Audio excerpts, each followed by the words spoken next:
That's one thing Beshear does well. He conveys emotion. Why? Because he's most likely a psychopath who's able to fake his emotions very well.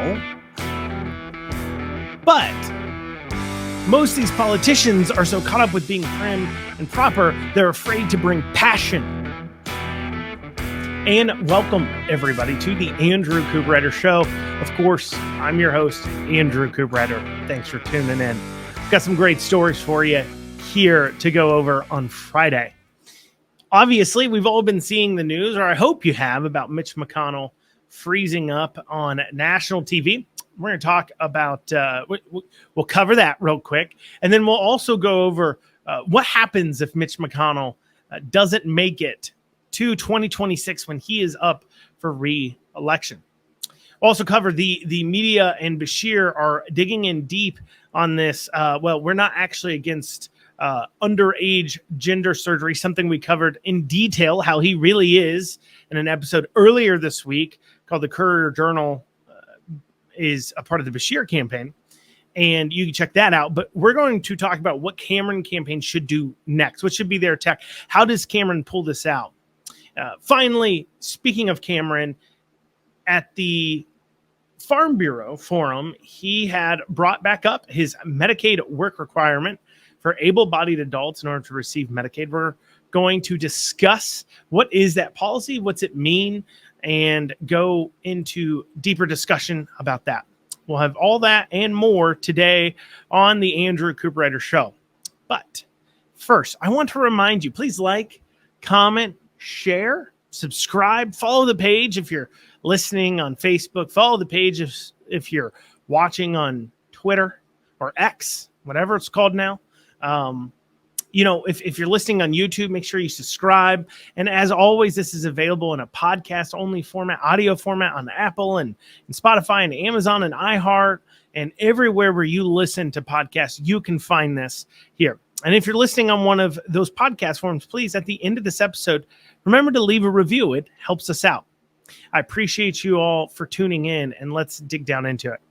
Before I talk about the Mitch McConnell story, though, remember when I said and more?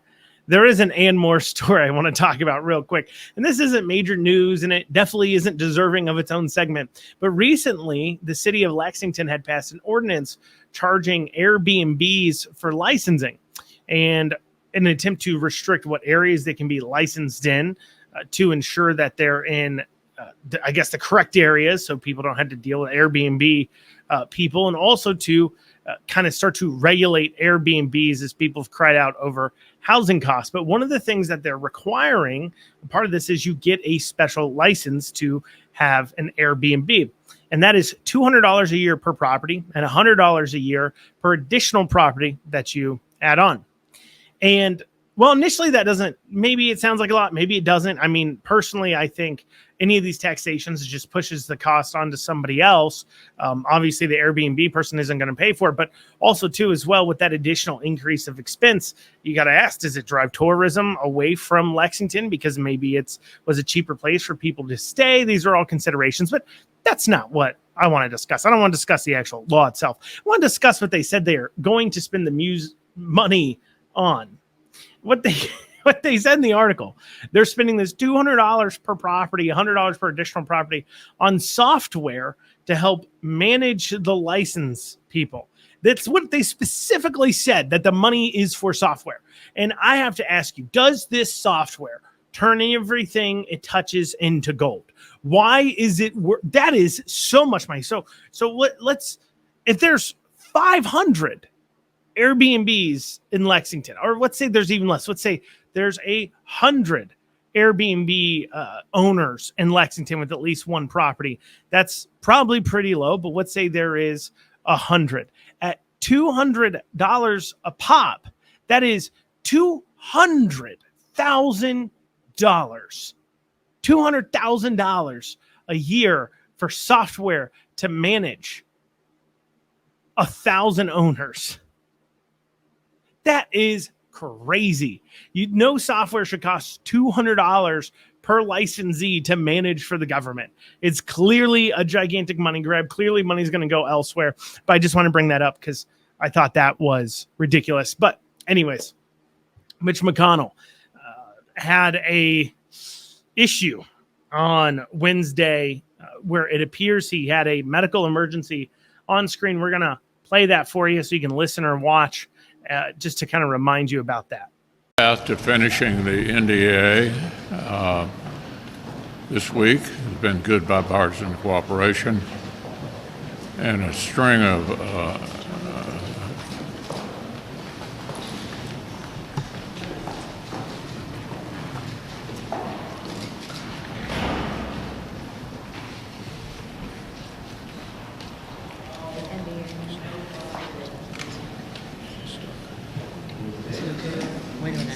Are you good, Mitch?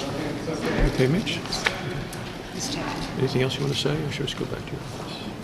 Do you want to say anything else to the press? Let's go back to you. Go ahead, John. I'll take it.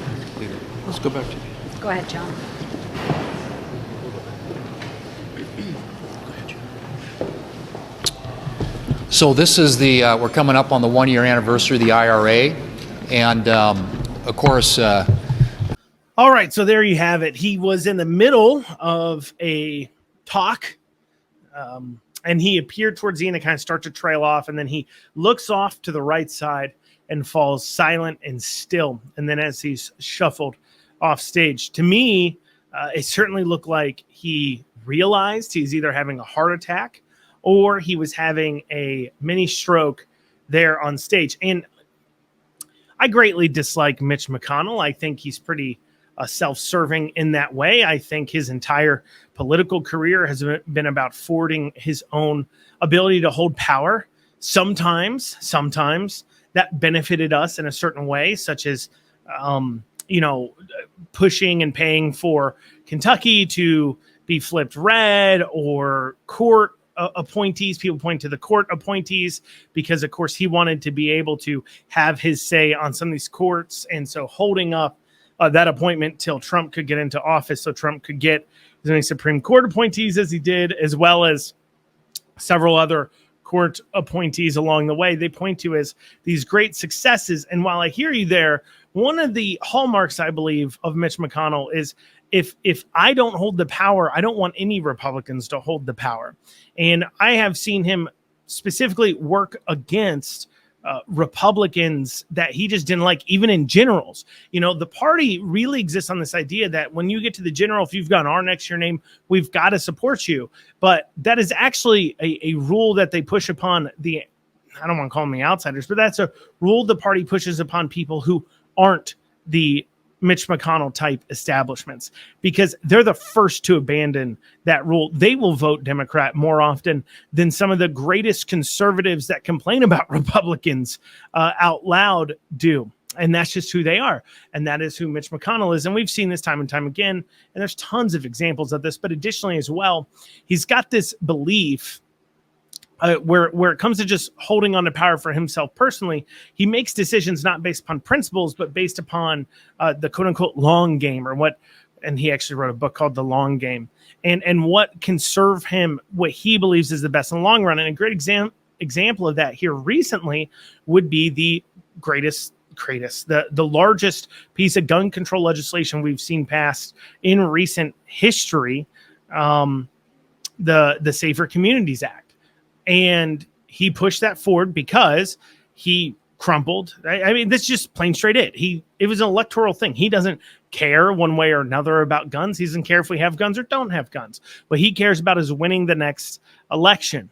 And he believed that if he showed Republicans could be soft on gun control, or softer, or common sense gun control, opening up the door for these far left crazy people, he believed, hey, if I could do that, then maybe it helps us win in these upcoming elections. And of course, didn't deliver for the Senate, because the argument back would be, and this is a prevailing argument that I wish some of these establishment types would bother to listen to, is that you have to inspire your base and bring them out. And they're asking themselves constantly, why should I vote for you? What are you going to do for me? Inspire me, make me turn out to vote. See, that's one of the things Trump has done for the Republican Party. When Trump is on the ticket, he turns people out. He turns out people who won't vote for anybody else. Why? Because he is an inspiring person to vote for, and providing inspiring candidates for people to vote for is so key. But instead, we hear a lot of people arguing that we need more lukewarm, lackluster, whatever Republicans running in order to win elections because, well, it appeals better to the moderates. Look, you're going to lose your base along the way, though. And it's the same thing with Democrats. They're not worried about being moderate. Name me one moderate Democrat. Name me one. You can't. You can't name me a Democrat. Maybe Manchin out of West Virginia you might consider a moderate, but even he's got some extreme leanings. I mean, people want to point to candidate quality and point out people like Dr. Oz or point out other people in other states in the Senate that couldn't get the job done, quote unquote. Meanwhile, you look at the Democrats, they won a congressional race with a dead person, and John Fetterman, who literally is a vegetable, won his race. You can't talk to me about candidate quality when the Democrats are more than able to pull it off with literally vegetables. It's not about candidate quality. It's about the fact that you're not putting forward candidates that are inspiring. At least that's my opinion. But that's not something McConnell believes. And that's not the way he acts either. Everything's about how do we get to what he thinks is the middle. But the problem is if the left keeps marching, the middle keeps moving farther left, which means we all end up getting pushed farther left unless we push back. But my issues with McConnell to the side. I don't want to see a man be hurt or injured or be in poor health. But the fact of the matter is he shouldn't be in office anymore. I have a general rule. My wife will tell you. And you know, we've been to probably 200 to 300 political dinners at this point in our lives. And I have a general rule that if I look at a politician and I get nervous when you walk, I really don't want to vote for you again. It's just a general rule. I know you could be a really great person and everything else, and you could be a really good legislator, but we got to really start to think about it. I think that's just a general good rule we should all maybe adopt. When we see you walking, if we feel nervous for you, because we know good fall's just going to really take you out, well, maybe you should think about retiring. That's when we should be pushing you to. In fact, Mitch McConnell had a spill recently. And what was funny is I saw him at a political dinner and actually I saw him at 2 political events just like a few days prior.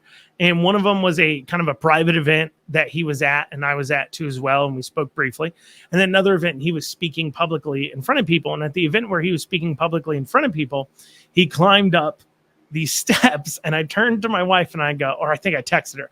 I think my wife was outside the door doing something. And I texted her saying, man, I am nervous watching him climb those stairs. I'm worried about him falling. And then within a week he falls and it's a major problem. And I think that's really when a trip and fall can take out a politician, we need to start thinking about who's running our country. I think that's just a good general thought process to have. I'm not even going to say it's a specific age. People hit that point where I feel nervous about them walking at all kinds of different ages. But Mitch McConnell should definitely step down because if he doesn't step down or is he biding his time? See, Mitch McConnell's health has been long speculated to be bad. That is why 2 years ago, our legislature changed how the governor replaces a senator. Before that law change, the governor could replace whomever they wanted replace a senator with whomever they wanted until the next election for that position. So the person would fulfill the rest of that term. Well, it was changed 2 years ago to where the party of the person that was senator, the party of the person who is senator that passed away or stepped down or retired or what have you, they get to put forward 3 options for then the governor to pick from to fulfill that seat for the remainder of the term. And they did this one because they were clearly slightly worried about Mitch McConnell and him going down. And then that way they didn't have to worry about Beshear if he went down while Beshear was in office or the next 2 years, or if Beshear wins re-election, they don't have to worry about him having to hold on until 2026. He could step down early, and then there's some control of it. And I tell you this, if Mitch McConnell isn't in power, if they're not in the majority and he doesn't think they're going to be in the majority, Mitch McConnell, I almost bet, dollars to donuts, will step down before 2026, and that way he can be a part of the process and hand-picking his successor. They do not want that to go to an open seat primary. They do not want that. The last thing the McConnell type people, the establishment type people want is open primaries. They love closed primaries or not open seat primaries. They love a party process primary, or they love to just appoint a person to create an incumbency effect 1, 2, 3 years later, because it's harder to beat an incumbent, and it means they have more control over who's going to be in that seat. And it's the most McConnell thing in the world to control who's going to be in that seat. So if Mitch McConnell goes down, well, then right now the party picks 3 people, and then the governor picks between those 3 people. Though I'm sure if McConnell went down, that law would be challenged in court. We have no idea if it's constitutional or not. And so I think McConnell might be trying to hold on in hopes that Daniel Cameron wins. And this was the question we should have been asking ourselves during the primary process regarding the governor. Who do you want appointing Mitch McConnell's successor? Because that is who is most likely, that is what most likely will end up happening to them. In fact, during a debate or forum of some sort, Cameron was asked that, will you commit to not running for senator while in the governor's office, or will you commit to not appointing yourself, because the governor could do that if they're picked by the party, yourself to that senator seat? And Daniel Cameron wouldn't answer the question. But make no mistake, I believe Beshear would definitely appoint himself too, especially if it was towards the end of his term. I have no doubt about it. And so that is how, if McConnell goes down, he would be replaced. Does he run again in 2026? You might see him doing that. You might see him looking at the writing on the wall saying, look, I'm too old. My goose is kind of cooked. I have horrible approval ratings. My own party has now censured me several times in different county parties. This is just not what I feel like dealing with. Everybody knows who I am, and everybody hates me. That may be a decision he makes, or he may stay in if he thinks he's going to remain the majority leader. But if he isn't going to run again, I wouldn't be surprised if you see him step down in 2024 or 2025, especially if we have a Republican governor, so that way he can pick his replacement. As I said, it's the most McConnell thing in the world to do. Coming up after this, we're going to be discussing what Cameron needs to do, or what I think he needs to do, in order to really start to bring this election a lot closer. We'll have all that after this.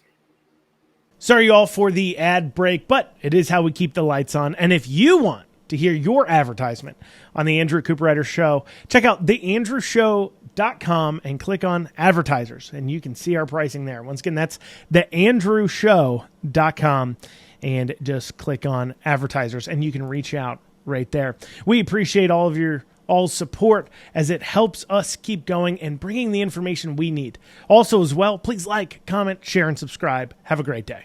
This Friday through Monday only, Lexington Overstock Warehouse is opening our showroom doors to the public with amazing deals on brand new quality home furnishings. Get the lowest prices on our huge selection of sofas, sectionals, bedrooms, mattresses, tables, chairs, and more. All at 30 to 50% off retail. Local delivery and setup is available, as well as interest-free financing with approved credit. Shop online first at LexingtonOverstockWarehouse.com. Then check out our huge 4-day warehouse sale at the corner of West Tiverton and Mall Road. Lexington Overstock Warehouse. Low overhead means really low prices. Recently, we've been seeing a lot of articles, and Beshear, of course, himself really pushing back against this Cameron attacks on Beshear regarding these transgender surgeries. And I covered this in that Courier Journal article, how they're being very disingenuous. Beshear clearly supported the surgeries. He said nothing about it, mum's the word about it, the entire time until Cameron starts hitting him. And now he says, no.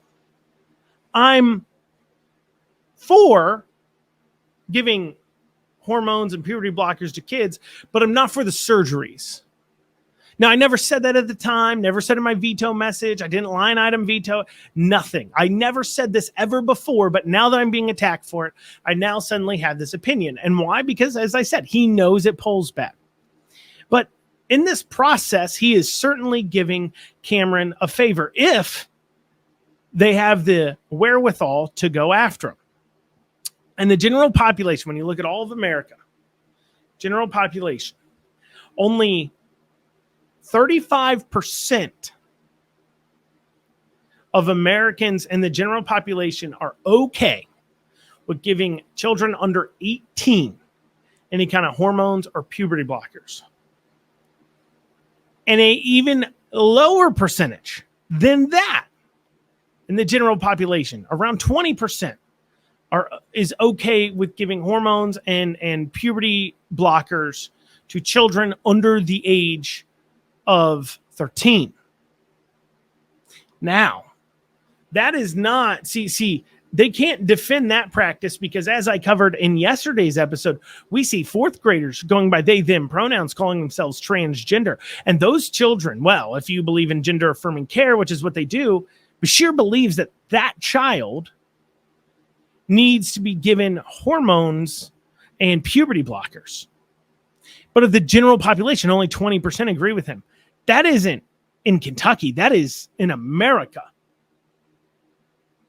Move into Kentucky, what percentage do you think it is? What percentage of citizens, if 20% is entire America, including the very far left liberal areas like California and New York, you get into rural Kentucky, what do you think the chances are that it's over 10% that agree with giving children puberty blockers and hormones?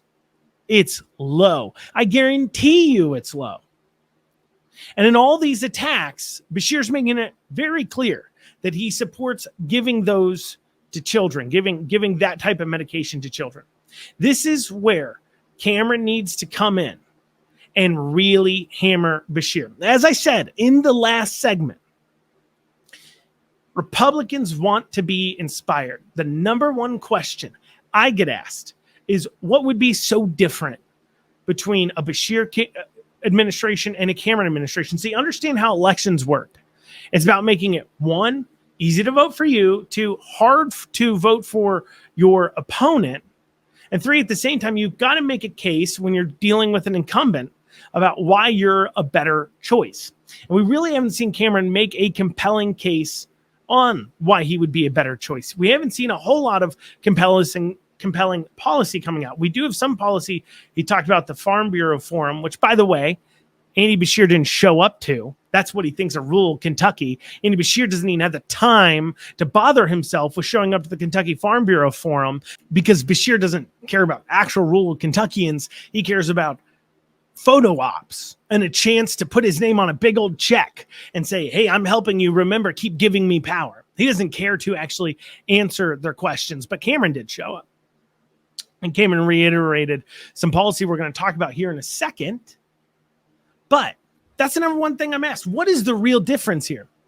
I don't think Cameron's really specified what makes him so much different than Beshear. Why will he be a better choice to your general population? There's people like me who know what Beshear did. They've dealt with Beshear personally. They know what a horrible person he is. But to your average citizen, they're looking at the devil they know versus the devil they don't know.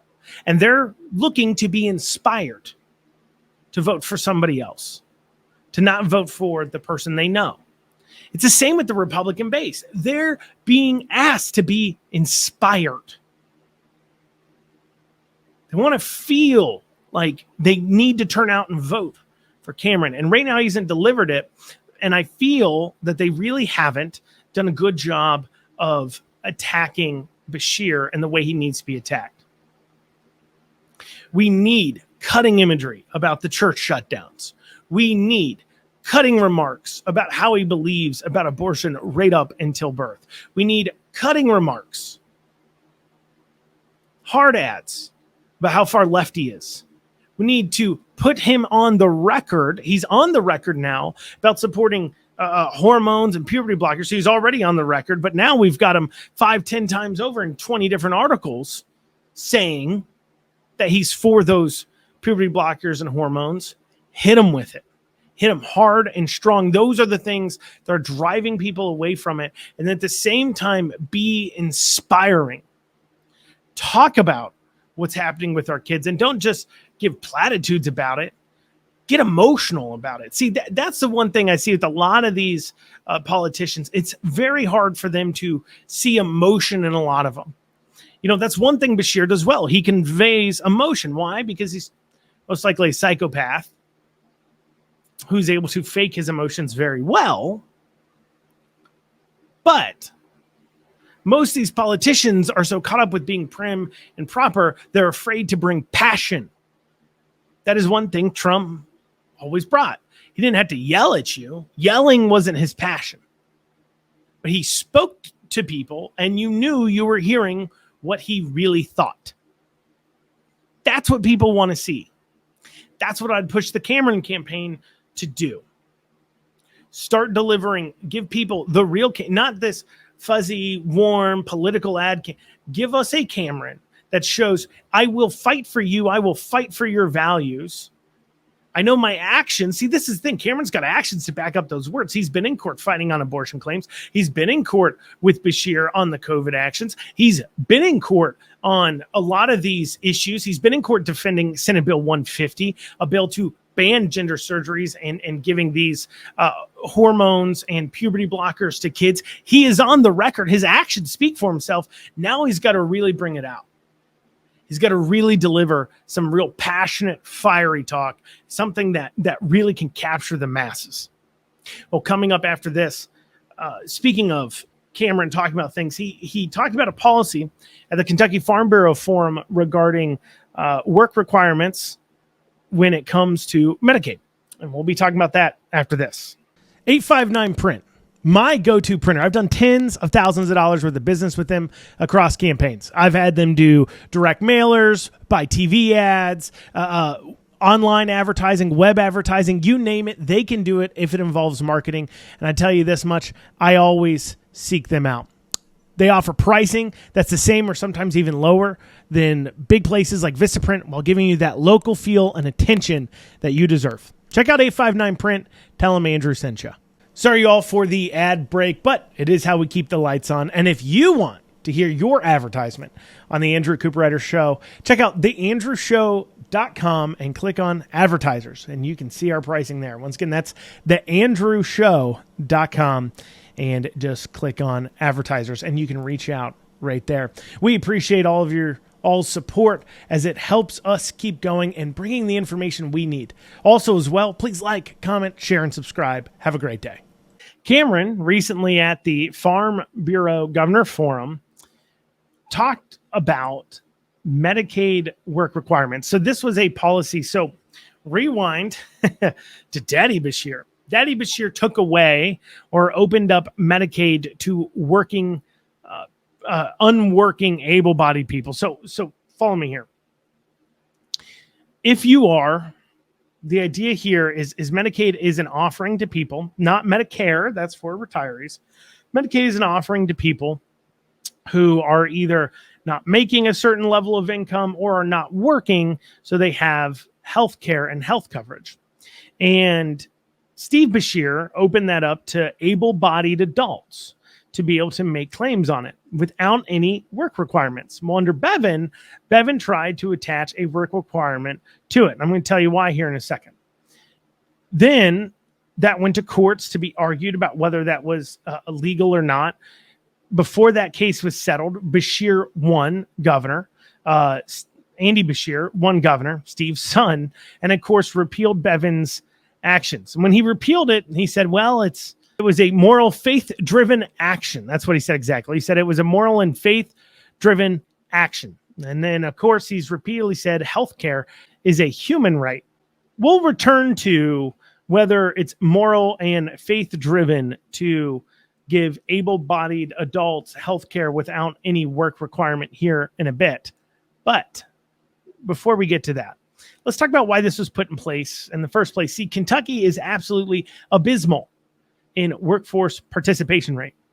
Only about 55% of able-bodied adults work in Kentucky.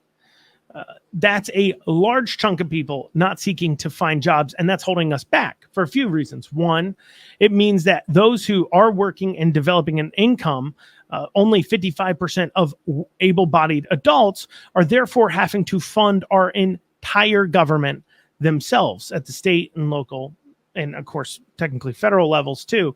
But the state and local levels, it means that this 55% of Kentuckians who actually work that are able to are the ones funding it. And so when the state's looking at it and they're saying we don't have enough money, which I don't believe the state doesn't have enough money. Don't think I buy into that BS for a second. But what that you could be saying is, well, we could lower taxes if it wasn't for the fact that Johnny over here has to pay for old Steve over here who doesn't want to work's healthcare. Not that he can't work, but doesn't want to work's healthcare. So we could lower the tax burden while at the same time increasing revenues, quote unquote, GDP into the state for them to be collecting their sales tax and other taxes off of. Because if you have a workforce that's available and wants to work, well, that means you can expand, it can attract in businesses, but as I stated, it will increase the overall tax revenues for the states, counties, and cities. And so we have a real workforce participation problem. And so a lot of people ask themselves, well, how can these people just not work? And a lot of it has to do with they get their basic needs and services taken care of on our dime. And it gets to a point where we just can't afford it. On top of that, you're hindering and causing shutdowns of other things like small mom and pop businesses because the lack of labor on the workforce is driving up wages to where everything's more expensive, and that drives inflation. So they ask themselves, how do we get these people to work? And one of the ways that Republican governors, clearly Bevin and now Cameron, have thought of doing this is to go ahead and make it a requirement that if you want to be on Medicaid and you're able-bodied, you have to get back to work. Now, of course, Beshear's not having this. He doesn't really articulate a good reason outside of it's moral and faith-driven to do so, and healthcare is a human right. But let's talk about that. First off, healthcare is not a human right. It is impossible. I'm going to say that again. Healthcare is not a human right.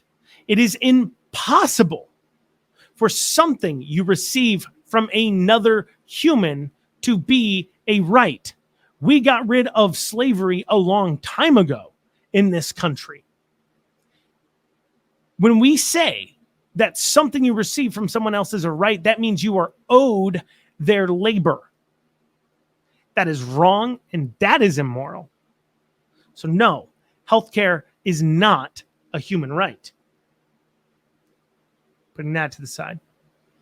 Is it moral or faith-driven? Also, no.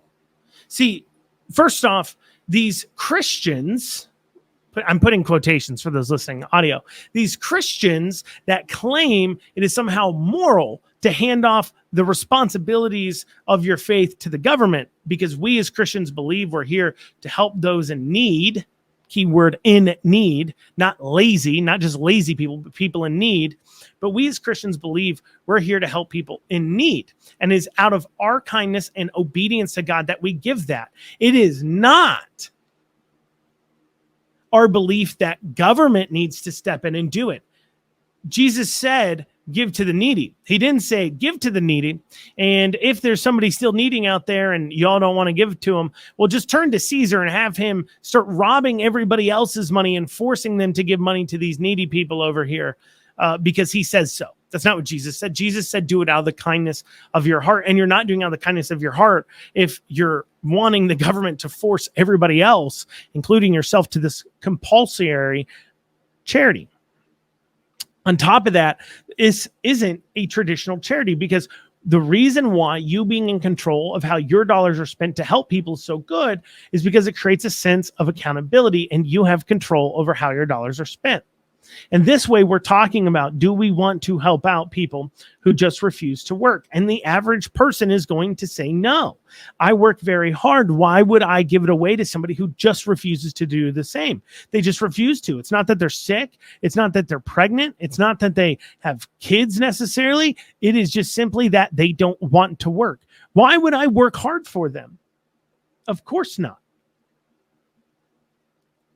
It's not moral or faith-driven. The moral and faith-driven thing to do is to take care of your infirm, your old, out of the people who can't work, who are in need, out of the kindness of your hearts, while looking at people who refuse to work, who can, and say, tough. You're not going to leech off of my hard work and labor. It's a good thing to put in place. But of course, Beshear's against it. And at least this is a policy we can look at and say this is a difference between Cameron and Beshear. Though still, as I mentioned in the last segment, This isn't a very inspiring reason per se, but it is a good idea, and it is good for our economy, and it is good for Kentucky, and it's good for those people too. There is honor and dignity in working. And sitting there and leeching off the government and wasting away on government checks. There's no morality in that. There's no dignity in that. It's not dignified. Going out and working hard to provide for your family, that's where you find dignity. Well, guys, that's what we have time for today on the Andrew Cooperrider Show. Thank you all so much for joining us. Have a great rest of your day.